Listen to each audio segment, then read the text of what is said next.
mighty mountains.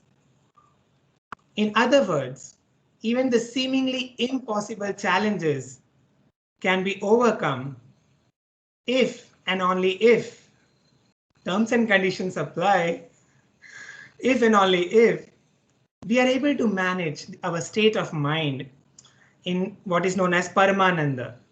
Remember the second line of the shloka had this encoded word Paramananda Madhavam. So what does this Paramananda state means? It means that your mind is not dependent on the external circumstances, whether it is favorable or it is unfavorable, right? To maintain its state of tranquility or the state of happiness. So that is like the most desired state, and it is called the state of Paramananda. And your mind is not dependent on any external objects, whether they are pleasurable objects, the absence or the presence of them, it does not dictate your happiness. And of course, the third section is that your mind is not dependent on external people, whether those people are hostile or they are friendly with you. So basically, Paramananda is that state of mind which focuses on an inner fountain of joy. Right. Now, when we talk about the modern psychologists, like the father of the positive psychology, Martin Seligman, he has propounded a theory of like a happiness formula which has three components. So I would like to discuss these three components in detail now. Now, the very first component of happiness, as per him, is called the pleasure. This is one of the most fundamental level of happiness, and most common and most prevalent form of happiness. And most of us are drawn towards the pleasure objects. Friends, as we all know that we experience the world around us through our five senses, right? And for example, we love to watch movie, right? On say OTT platforms like Netflix, etc. And that gives us pleasure. We love to listen to that happening song. That gives us pleasure. We love to gulp our favorite beverage. We love to put on that exotic perfume or fragrance, isn't it? We love to gorge on our favorite snacks like samosa, or it could be gulab jamun. I could see just by listening to all these things, some of you are just mouth watering already. So these are the various modes in which, through which we can access the pleasure objects. And as Padmaja madam had already said, that when we access the happiness through these pleasure objects, then what happens? We get a spike of joy, right? There's a rush of happiness. And but our Vedic philosophy goes what happens to our mind before we achieve that pleasure object and after we achieve that pleasure object. So before and after state of mind is also very important to discuss. So what happens is that before getting that gulab jamun, our mind is restless, right? And once we get that gulab jamun, then we are happy for some time. But this happiness is very short-lived. It is not long lasting. It is very momentary. In fact, by the time we finish our first gulab jamun, our mind becomes greedy and it demands, okay, let me have one more and then one more. Okay. And then we keep on demanding for more and more gulab jamuns. And you know what happens? There is something known as law of diminishing happiness or law of diminishing returns, which states that after every new gulab jamun which you consume, the amount of happiness which you gets reduced after every new gulab jamun which goes inside your mouth. But your mind is still greedy. So why is that conflict? So the conflict happens is that because our mind has an infinite hunger for more and more of getting that pleasure objects, like in this case, gulab jamun. But our body or our senses have limitations. We cannot have dozens and dozens of gulab jamuns in one go. What will happen is after 10, 15, even 12 gulab jamuns, we would say enough is enough. I don't even want to see gulab jamun anymore. right? The same gulab jamun for which you were crazy about a little while back, because of the law of diminishing returns of happiness, you have reached a saturation point, and because of that, reaching that threshold, now you become indifferent, or you even start having apathy for the same pleasure object, right? So this is how the mind works. When the desire for having that pleasure object is very strong, then it becomes into craving. Now, when a mind is gripped with cravings for sense objects or pleasure objects, then it is a problem. And this is because of the following three reasons.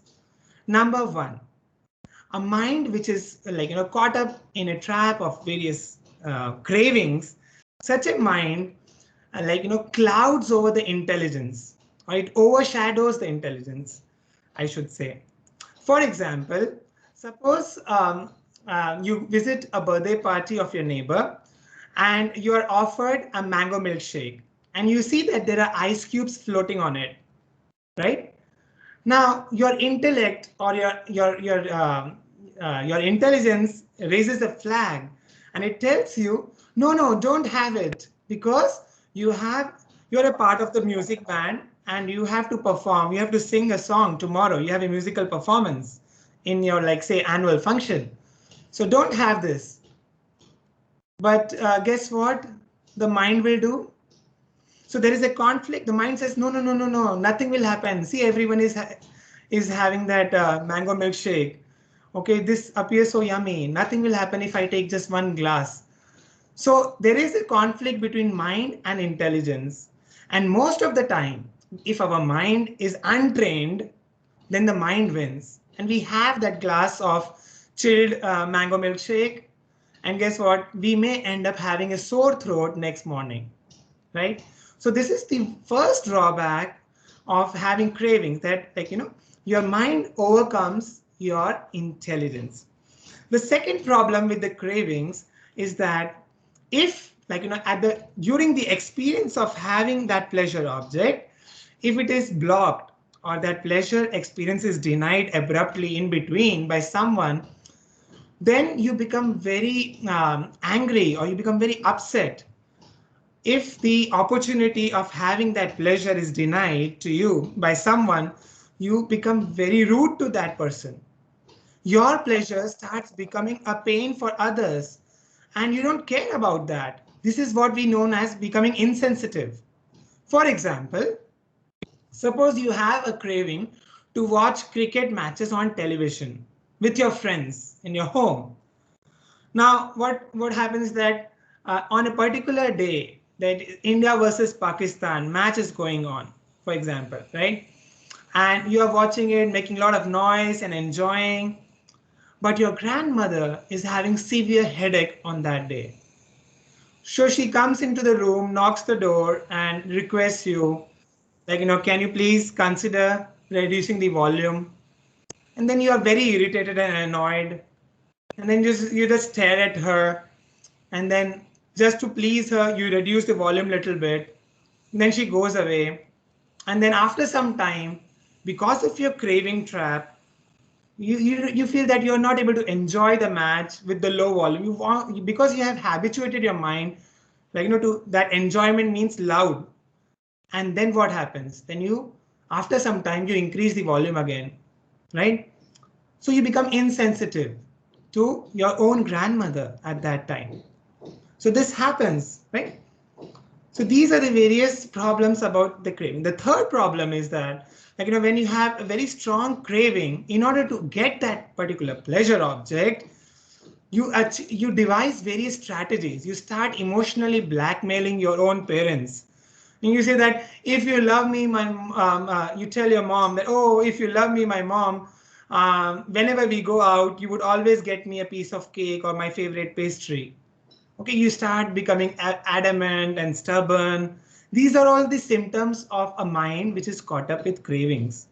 Okay, when the cravings become even stronger, then you resort to the strategy which is known as beg, borrow, or steal. Now, what does that mean? Begging does not mean actually that you go around with a begging bowl. Begging actually means that you keep, whenever you are in a mall or wherever you are in any restaurant, you start begging your please, please, please, this time, one last time, give me. I will not ask again, please. You start begging. So that is kind of the begging which I mean here. Then borrow. Borrow means that you start borrowing, say from your elderly siblings, their pocket money, just to satisfy your craving. Okay, so that kind of borrowing. And the third is the steal. Now, sometimes when the craving becomes too strong, people, people even go for stealing. Now, stealing doesn't mean that you actually go and do a burglary. I'll give you an example. Suppose your mother tells that, okay, there are two pieces of cake in the fridge. One is for you and the other one is for your sister. Okay. And then she goes out for her work, and then both of you are there. Your sister is sleeping, and then you sneakily go to the fridge, take out your piece of cake, and you sit on a dining table, have your cake. Okay, you finish it, and then your mind says that you're tempted to have the second one also. And then you devise a plan. You go there. Ultimately, you reach out to the fridge and have the second cake also. And then when you are caught that when your sister finds that her piece of cake is gone, then you make up a story. You tell lies to cover it up. You say that, okay, the second piece of cake fell down and I had to throw in the dustbin or something like that. So you make some excuse or you start telling lies to cover up. So basically all these are examples of what could happen if our mind is caught up in cravings. Excessive desire for pleasure. Now, in the other spectrum is that if we deny total absence of pleasure, then what will happen? Then the life does not seem to be fun, right? Life seems to be boring. So what is the solution? The solution is to have moderation. That is the golden rule. Neither too excessive or not total absence of pleasure objects. Pleasure objects make this world experience juicy, right? But we have to be careful that we give so many symptoms of craving, our intelligence becomes overshadowed, or we become insensitive and rude, we become upset or angry and annoyed, irritable or peevish very easily. All these are symptoms. Or we start saying begging, borrowing, stealing, emotional blackmailing. All these are symptoms of craving. So moving on to the second pillar of happiness is known as engagement. Now, this is a little higher level of happiness, and because it gives the happiness derived from engagement lasts for a little more. Its shelf life is a little longer. Okay. Now, what is engagement? When your mind is engaged in any activity, say in any work or study, which you take in your hand, when your mind is totally engaged in that, then it gives a different kind of joy, which is lasting for little longer. Right? You don't are too much bothered about the final outcome. For example, watching a cricket match on television could be an example of pleasure. But when you actually go to the playground and for a couple of hours, you sweat in the sun and you're running and you're doing all that hard work and you're playing with your team. And that exactly all this process does not sound very pleasurable. But don't you enjoy playing sports? You do. Even if you lose the game, you again come back and you again play. Isn't it? Why? Because during playing the game, your mind is totally engaged in that game. Now, a problem is that when there is excessive engagement, what will happen? Then during the process, you will be too much of bothered about the final outcome, about winning or losing the game. So when that happens, then the joy goes away. Are you getting this subtle point, friends? So the second happiness, same with the preparation for studying. Suppose your exams are around the corner. Now, if you are enjoying your studying, if you're enjoying the preparation, then that will give you joy. And it's okay to have a goal in I want to have this much marks, but constantly at every step of your preparation, if you are constantly burdened by that performance pressure, then there is high probability that you will not be able to deliver during the actual examination. So this is a very subtle point that you should train your mind to enjoy the journey, not the actual destination only. Okay. Otherwise, what will happen? If there is excessive amount of weightage given to engagement, then you start becoming workaholic or too much strict about the outcomes, outcome oriented, then you would start losing the joy or the happiness of the process, of the hard work, of the sweat, of the preparations. Okay, and then you're losing out on too many things. Now, the contrast of that is if there is too little engagement in life, then what will happen? Then the mind has nothing to it is not occupied with anything. And then there is a famous proverb that an empty mind is a devil's workshop. Such a mind which has too little engagement resorts to destruction activities. So the energy of such a mind is more into pulling other person's legs. Like if someone is doing some activity, then you want to, like an empty mind would would be tempted, and he will get envy, jealousy from other person's success. So all these negative things come because of too little engagement or too much overweightage given to the final outcome. So the golden rule is to be having, again here is moderation. Moderation means that enjoying the process.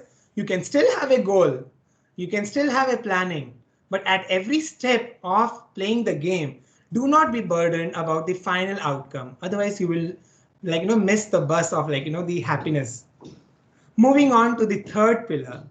Now the third pillar, okay, wait a minute, about the engagement, another one important point is that, can you guess which is the biggest obstacle in the path of engagement? What are the things which stop us from being totally engrossed in any work or study? So no points in guessing, these are the pleasure or our cravings. This become an obstacle in the path of engagement. Isn't it an irony? So I'll give you an example. Suppose you have an exam on the right on the corner, and you are preparing. You're sitting for the exam, but you have a craving to check your social media. You want to see how many likes your Facebook post have received. So every few minutes you're just checking out your mobile, and then you tell your mind that, okay, this is the last time, I won't check it again. And even if you switch off your mobile and keep it away, if your mind is untrained, friends, your mind will keep on wandering in the thoughts of social media, even if the book is kept in front of you, even if you are listening to a lecture, right? So this is your cravings or your pleasure are so powerful, and it's so important to check them, because if it is uncontrolled, then it will be a hindrance in the path of your success. Okay, so moderation is the key. Now moving on to the third pillar, which is the meaning. Now, if you indulge in certain activities wherein you are not selfishly doing things, but you are very unselfishly caring for others, or you are sharing whatever you have got with others, okay, the amount of, or you are helping someone. I'll give you examples. Suppose you are helping a visually impaired person in his studies by being a recorder, by recording the lessons for him or her, or being a writer for such a person. Or suppose a person is on a wheelchair and you are helping him to cross the road, or you are visiting an old age home and teaching the elderly senior citizens how to use WhatsApp and Facebook. Okay, you're sharing your knowledge with them, or you're spending some time with them.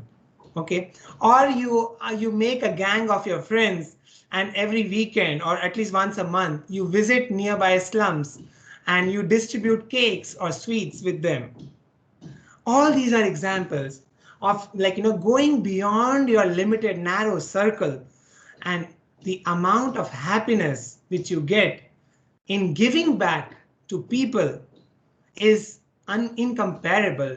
Okay, that is why it is on the topmost of the pillar, of the pyramid, is the meaning, because it gives a meaning to your life. Now, frankly, students, so life is a combination. The happiness formula is there is a combination of pleasure plus engagement plus meaning. But the problem is that the balance between the pleasure, like, which component you put more focus and weightage can, ruin your or make or break your life. Okay. So happiness or pleasure trips are also which we have to be very careful about. Now, having said this, I would like to share a story. So this is like a story time.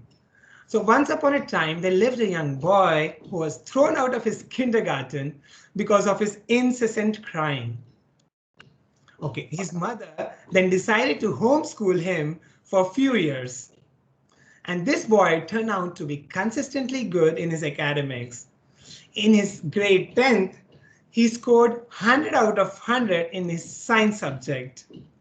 In his 12th standard board exam, he was a CBSE topper in the entire state of Gujarat.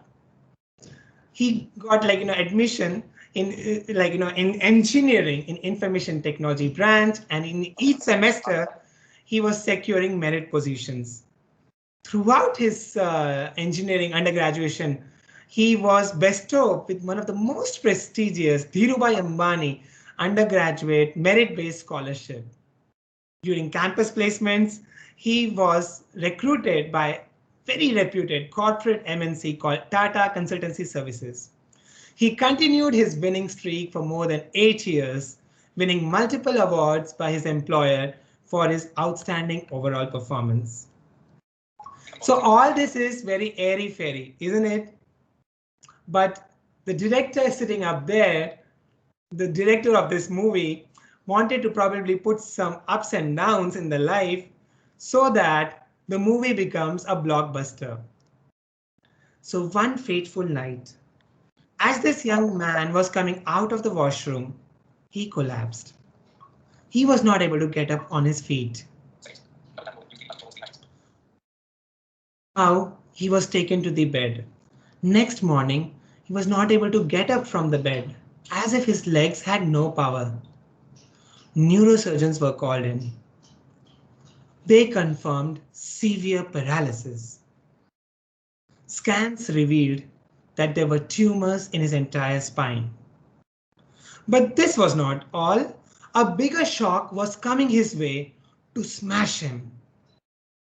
Biopsy investigations revealed that it was last stage cancer. Doctors gave him just 6 weeks of survival. But this young guy gathered all his inner strength and decided to fight cancer till his last breath like a fighter. The doctors were initially reluctant to even start his treatment because they were convinced that it was a terminal case and no chance and no benefit of any treatment. But looking at the indomitable spirit, they had to give in. 12 months of chemotherapy, radiation, and steroid therapy finally yielded. That day came in his life when he was declared 100% cancer-free. The joy of his family had no bounds. Even in the eyes of this young guy, there were dreams of him going back to his corporate IT career. And these dreams were spinning in his eyes, but not for too long. Destiny had some other designs. He was told by the eye doctors that due to an untreatable eye condition, he was about to lose his complete eyesight. This young guy found himself falling in a abysmal plunge, never-ending cycle of depression and despair. He didn't know how to react to this. He was actually stunned. My dear friends, I'm happy to share that the hero of this particular story is right now in front of you. I'm here to share with you that how I turned my setbacks into a success story.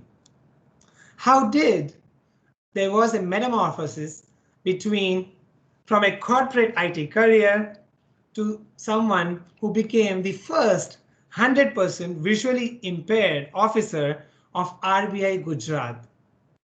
How did this transition happen from someone who had no clue of earning a livelihood because of his blindness, eventually being conferred with the highest national award by the government of India for being the best visually impaired employee of the country?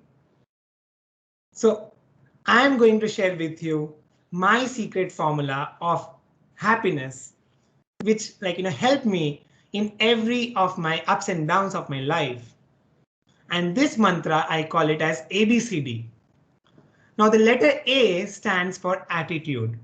The most powerful attitude is the attitude of determination or going on. I lost my eyesight after winning over cancer gradually over a period of 3 months. And during that time, I had sleepless nights and nightmares. Time was running out, for I was not sure that I will be able to see my mom again. So I wanted to forever look into the loving eyes of my mother.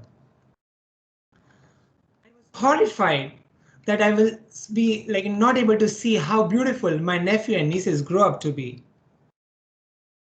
Every night I was feeling terrible that maybe I'll not be able to see the next day's morning sun. I was horrified. Life was giving me plenty of reasons to resent, to give up, and I almost did that, but not for too long. I remembered that how a soldier on a battlefield is trained to fall forward when injured so that he can quickly get up on his feet. I realized that the universe has given me a second chance. So I resolved to start my life afresh, literally with a clean slate in my hand. So I started learning my alphabets all over again, relearning my ABCD and Varnamala, Ka, Kha, Ga using Braille script. Moving on, I installed, with my determination, I installed the spatial screen reader software in my smartphone and laptop, which allowed me to use my gadgets to a great extent. And then there was no looking back. Within 1 year of my preparation, I cracked multiple competitive exams, and despite my non-commerce background and without any formal coaching classes. And eventually I joined India's apex bank, Reserve Bank of India, Gujarat. And with my attitude of going on with determination, I did not stop there. Soon I was conferred amongst my batch of trainees. I was conferred again with the outstanding trainee with the best overall performance award. And in 2017, I created a history by being the first visually impaired person of the whole world to complete a certification course conducted by International Monetary Fund, IMF, Washington, D.C. in macroeconomic accounting, and that too with an aggregate score of 93%. Because of all these reasons, I was conferred with the National Award recently for being the best visually impaired employee of the nation. So my point is that, friends, that when you are facing setbacks in your life, then your determination really comes. That is your Agni Pariksha. And how you should behave is like how a mountain spring or mountain river behaves. When any boulder comes its way, it goes over the rocks or it goes through them, but it makes sure that it goes on and on. And this attitude of determination requires a lot of inner power or strength, which comes from taking out small amount of time, diving deep within, enjoying the inner core, being touching your inner cosmos and exploring that.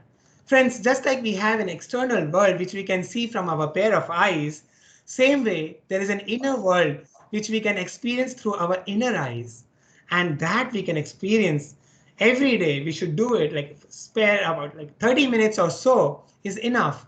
Do some yogasanas, yogic breathing, pranayam, or some amount of meditation, or chanting Om or some Gayatri mantra, or it could be rising before sunrise and watching, getting totally absorbed in the process of sunrise, totally getting absorbed in the nature, watching the sunset, okay, being in the woods, camping, going for a hiking or trekking. Okay, all these connect you to that universal power. It gives you tremendously. If you invest in all these activities, then definitely the ROI, return on investment, is phenomenal increase in your willpower. Right? And of course, the attitude of gratitude, as Padmaja madam, is incomparable, and it is one of the most important attitude to have. With this, I would request the team to please play my first video, the 90-second video, please.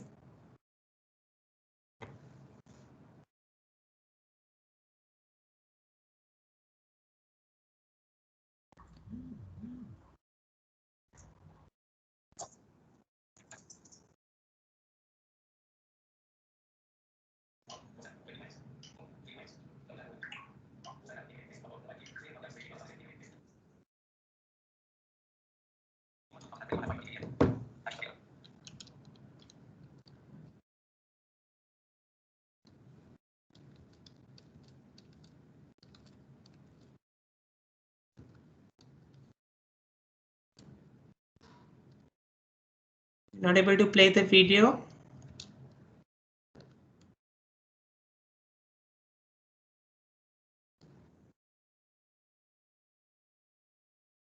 Punita madam? Sir, just 2 minutes. We have played the video. I think the students are not being able to hear the audio. Yeah, even I'm not able to listen to the audio. Yeah. Yes, sir. Just 2 minutes, 2 moments. Sure, sure.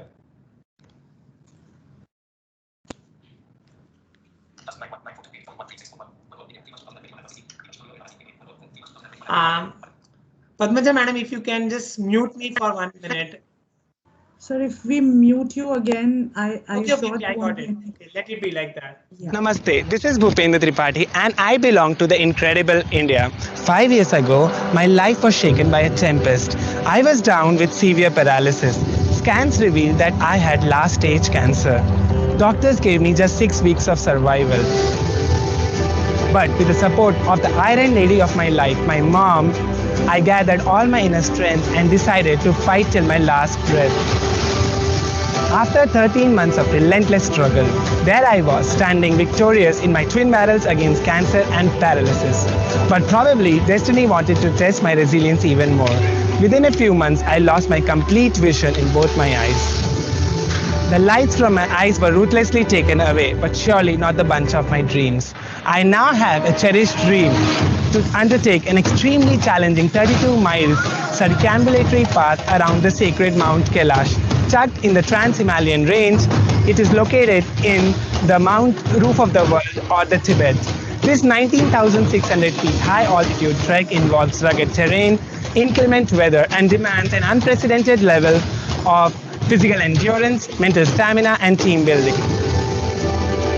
I would love to take upon this epic ultimate journey of my life to rediscover my potential, to break the entrance stereotypes, and to tell the whole world that a blind person can cross not just the barriers but even the mighty mountain. Am I audible? Yes, sir, you are. Okay. Yes, so friends, coming back to my secret mantra of ABCD, we have already covered the attitude part, which is attitude of determination, attitude of diving within our inner core every day for a few minutes, and attitude of gratitude. These are very three important attitudes. There are other attitudes also, but for this session, let's focus on these three. And then moving on to my second mantra, which is B, stands for belongingness. So the point is that wherever you go and whichever company you have around you, you should have a sense of belongingness. You should feel comfortable, no matter what is the age group. Suppose there are, like, you're around someone who is like, senior to you. There is a generation gap, elderly people, or there are, you are surrounded by people who are junior to you in age. You should not feel uncomfortable with them. You should be very friendly and absolutely homely. And you should feel that belongingness with everyone. And this is so important. It's also important to have gender sensitivity. Like, sometimes we feel that, oh, I'm only comfortable with my own, like, people belong to my own gender, and not comfortable with people belong to the other gender. So that gender sensitivity should also be there. Also, sensitivity towards persons with special needs, and sensitivity towards the, like, persons belonging from diversity, like diverse ethnicity, different regions, states, different nationalities, different religions. You should feel very comfortable and you should feel very homely with all of them. This is such an important social skills, and it is a very important for, like, not only for your networking skills, and it is recognized one of the most important when you start your career in future. It is very important aspect of, like, making team building and all that, your team skills. But it is also important to maintain that level of happiness. Now, moving on to the third mantra, which is for the letter C, stands for communication. I believe that a person who's able to express his thoughts clearly is, like, that is the surest way of getting the happiness. Otherwise, the person will be suffocated. Like, if he's not able to express himself properly, either through written medium or oral speaking medium, right? But one of the other neglected aspect of communication is listening. And we need to work on that, friends, because if we don't listen, like, if our power of listening and hearing is different. And I'm sure Padmaja madam has already taught you in your life skill lessons what is the difference between hearing and listening. So listening skills is something which we need to work when about our communication. And another neglected aspect is what is the quality of the inner conversation, the dialogues which we have with our own self. It should be completely devoid of any negative words. It should be thrown out of our dictionary. For example, we should never use the words like boring, useless, killing, hate, impossible, unsolvable. All these are very, very negative words. And when we are talking to ourselves, we should definitely be very careful. Like, for example, we should never say, instead of saying that, okay, this assignment is killing, we should replace it, like, because there is no point. We should never say that this assignment is killing. Instead, we say, because all we need is, like, little more of resourcefulness, or like, we need to learn how to budget our time in order to do that assignment. And no subject is useless. Remember, why? Because every bit of knowledge has a purpose. No chapter is boring, because the syllabus designers had some thoughts before putting that in your syllabus, right? No problem is unsolvable. You just need to think out of box. No question is really difficult. The questions could be intellectually stimulating or challenging. This is how you should word it. Okay, so be very careful about your inner conversation. Now, same way, I'll give you certain few more examples. No teacher or no classmate is worth our hate, because what you sow, so shall you reap. No project activity is a drudgery, because anyway, if it is inevitable, you better do it willingly with a smile on your face. And lastly, I would like to say that no goal is impossible, provided your planning and perseverance is strong enough. I remember during my school days, when someone used to ask me which was my favorite subject, I used to get bewildered, for I used to love all my subjects. If any of my classmates used to ask me before the exam, okay, please share which are the important questions so that we study. There's a tendency to know which are the important questions. But then I used to get perplexed how to respond to that, because my method of learning or studying was to, like, study from end to end, and not leaving any para or sentence, and going through all the chapter and questions and even practice questions. So for me, it was hard to understand which is important and which is not. So moving on to the fourth mantra, and this is the last end of our session, which is the discipline. Now, D is discipline. normally there is a misconception that this discipline is anti-happiness or discipline is anti-joy. Isn't it? This is a misconception. This is a myth. The reality is that discipline is definitely short term, it is unpleasant, but in long term, it gives you a lot of happiness. For example, when a child is learning to have a discipline of brushing his teeth every morning, he creates a lot of fuss about it. It's so unpleasant, right? But in the long term, it is saving him from toothache, right? So discipline is required in our life, right? And discipline is actually a roadmap for happiness. As I told you, friends, that I always make it a point to invest some portion of my day in my mornings to get in touch with my innermost core, okay? To explore or to my inner cosmos. And that is my discipline. And even when I'm traveling in my flight, I make it a point that I don't miss my daily practice of yoga or meditation. And with having shared my mantra of ABCD, now I finally request Madam to share my other video, and then we can follow it, after which we can have a question and answer round. The second video, please, Madam. Thank you so much, friends.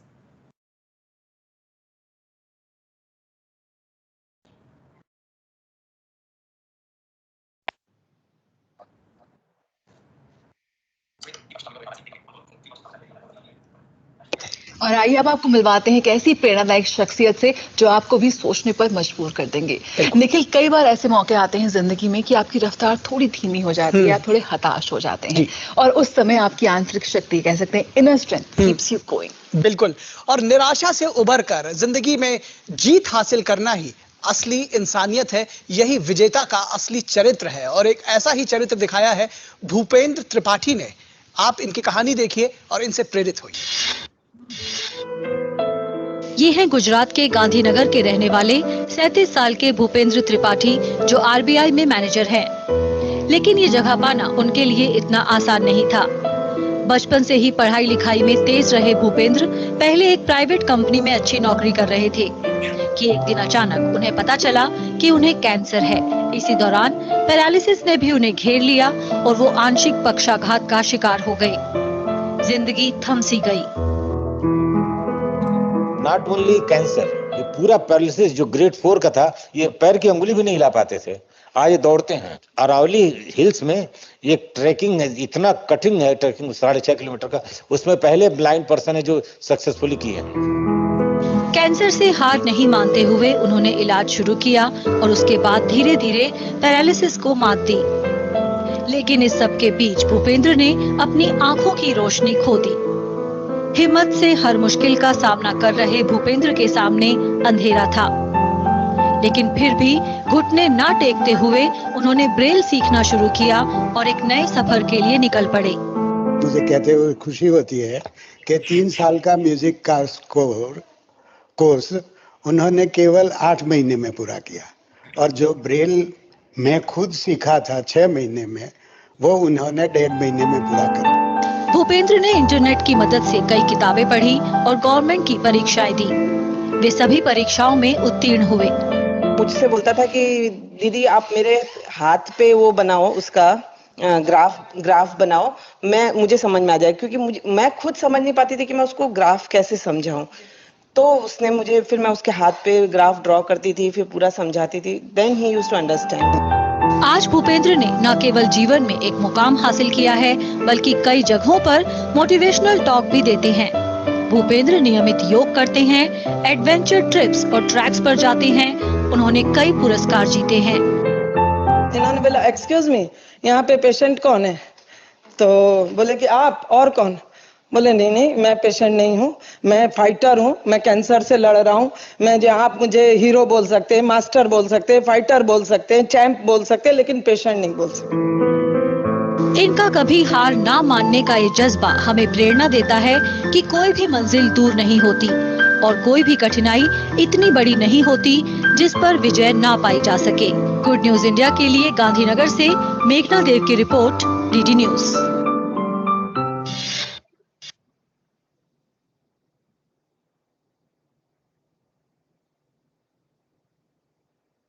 Once again, I thank everyone for such a listening to me and giving me this opportunity. I open this question and answer. If anyone has any thoughts to share or anything, then you're most welcome. Thank you. Thank you, sir, for this inspiring story. So, I have one of the first questions. Sir, the student is saying that feeling upset because of failure is a part and parcel of life. How do I uplift myself from this feeling? If you could share one or two techniques with him. Definitely. See, your question is already having the answer in it. As I said, if you remember, the failures or success is like the final goalpost. And believe me, friends, there is nothing finality in life. Okay. So even if you fall down, it's important that you remember to, like, don't sit there and weep and, like, wait for someone to help you and, like, sympathize, like, express sympathy. Oh, you have fallen down, and then they will come and, like, they will wipe your tears. No, no, no, no. Don't wait for that. Don't wait for, like, help to come from all the quarters. Instead, like, try to get up on your feet. Okay. Try to crawl and, like, gradually like, get up on your feet and, like, somehow limp forward and then move ahead towards your goal and keep moving ahead. That is the secret, like, to how to take care. Instead of, you have to train our mind basically that if at all failure happens, that is not a finality, right? Because there is always a chance, to try again. Yeah. And no success and no failure is permanent. There is always, like, if you reach a peak of a hill, then after that there is always a valley, right? There are other milestones to reach and scale. So success and failure, like, it shifts, your goalpost shifts again and again, and have that perseverance and that attitude of determination, and don't have that too much of fixation about, like, failure. But first of all, what is failure? Like, you have a concept that, okay, if I get, say, 90%, then only I will be, if I get 89%, then it will be a failure. So different people have different concepts about failure. So that is also something. So we need to be very careful that there is nothing permanent failure and there's nothing permanent success. We need to constantly enjoy the process of our hard work, enjoy putting our 100% in our, without, like, getting too much distracted by our pleasures and cravings, and being in the totally when we are working for our towards our goal. When we are working towards our goal, give your 100%. Thank you. Yes, sir. So the next question, the student says that she is an introvert. It's very difficult for her to express herself. As you mentioned that, communication is again one of the most important aspect of happiness. So how can she express herself, because if she finds it very difficult? I would say, my dear friend, that there are various personalities. Some people are introvert and some people are extrovert. And don't force yourself to change your personality. And you will find your ways to express yourself, even if you're introvert, right? And it could be writing your diary, right? Or you can write blogs. You can express your thoughts there, or you can find at least one trustworthy person around you, maybe your mentor or a counselor or your favorite teacher. It need not be your own age group. Okay, you will definitely find someone in your life to express. Okay, don't be a totally closed shell, otherwise it will be really not conducive for your happiness and for your full blossoming of your mind. Okay, even if you're introvert, it's okay. Okay, don't force yourself that, okay, no, I have to be really like others. No, no, no, it's okay. Like, everyone have different basic core personalities, but it's really important to express ourselves in some other way, like as I gave so many examples, like writing diaries and so on and so forth. I hope I answered your question. Thank you. So one of the questions from one of our teachers, happiness should come naturally. That is, but after putting in so much of effort, if still you're not able to feel happy, then what should we do? That's what I was exactly like. When we put our 100% like effort in something. For example, if we are practicing if you're learning dance, or if you're learning music, and if you're learning the painting, okay, and or if you are learning how to play a sport, okay, or we are studying and we are totally engrossed in it, we forget about the clock, we forget about the sense of time. When our mind is totally engrossed in the activity, our mind is not wandering in the past and in the future. At that time, you experience the joy, no matter about what is the final outcome.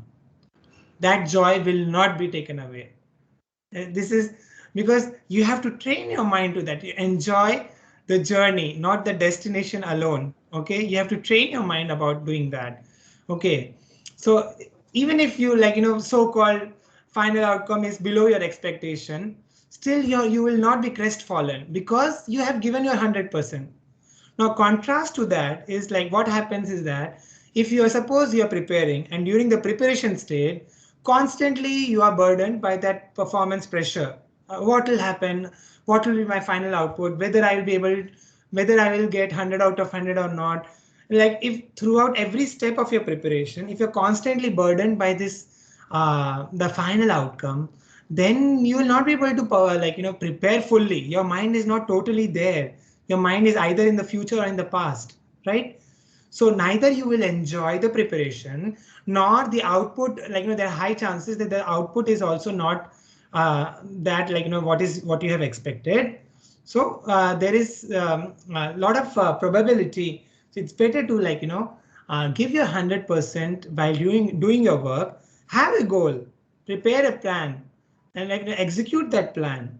Okay, have a strategy, but then don't at every moment of your execution, don't burden yourself about having that fear of pressure and panicking and mind roaming around in past and future and all that. So then only you will be able to enjoy. But when you're so sure and confident that yes, I have given my 100%, and maybe some other person has given a better, for example, it's like a competition, maybe somebody else has given more hard work than me, so I will give next time. I will give, I will give more than this. Whatever I have given in this time, I will give little more than this in my next round, and I will surely achieve. So then you will not be crestfallen when the unexpected result comes. Thank you, ma'am. Yeah. So, two more questions. One is how to find our happiness. In which things can we find our happiness? So it's, I would like to say that um, it depends. Like, as I said in the happiness formula, so there are definitely external objects which give us. So it depends on, what kind, how much, what is the shelf life of happiness you are looking for. You can always have, a big spike or a rush of happiness by going into, so many activities. So it all depends on your taste and preference. I need not list it for you, right? Which kind of snacks which you love or whatever. So anything of these. But as I said, be careful that these pleasures can soon turn into cravings. And when a mind gets caught up in cravings, then it can come in the way in your path of your engagements, like your studies, or in the path of your goal achievements. So cravings are a big no-no. Pleasures you can have once in a while.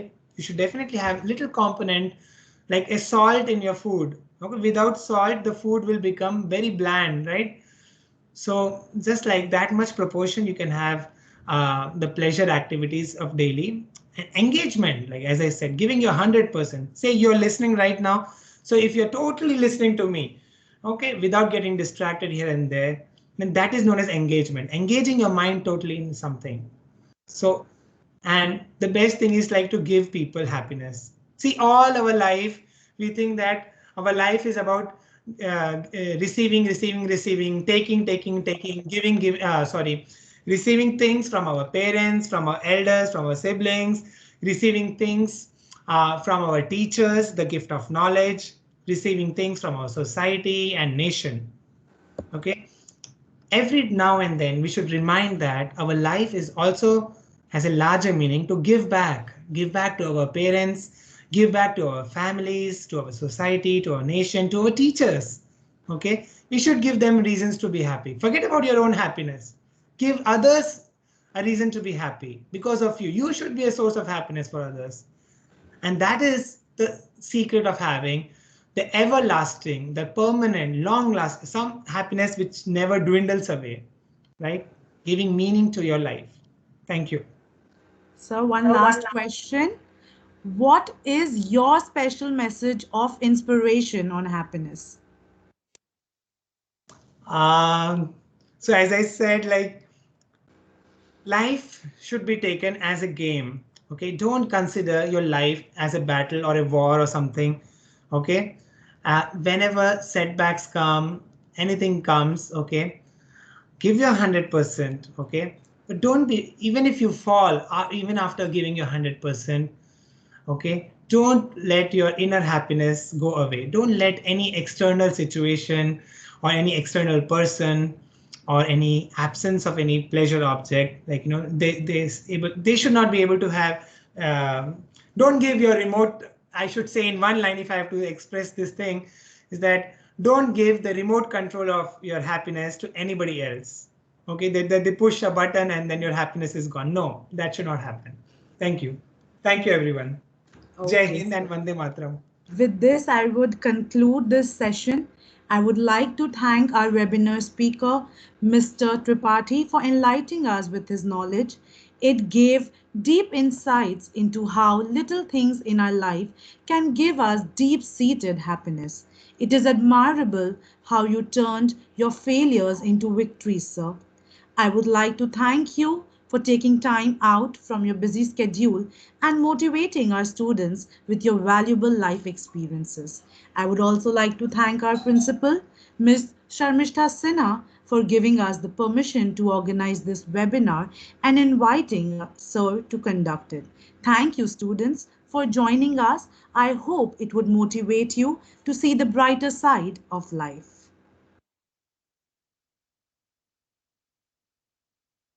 Thank you, sir. Thank you so much. God bless everyone.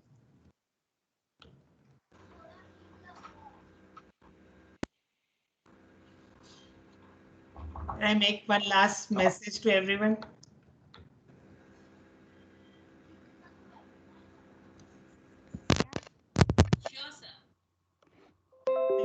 Still, someone has questions, they can still write it to the teachers and they can route it to me. And maybe I'll be able to answer them separately later on. Thank you.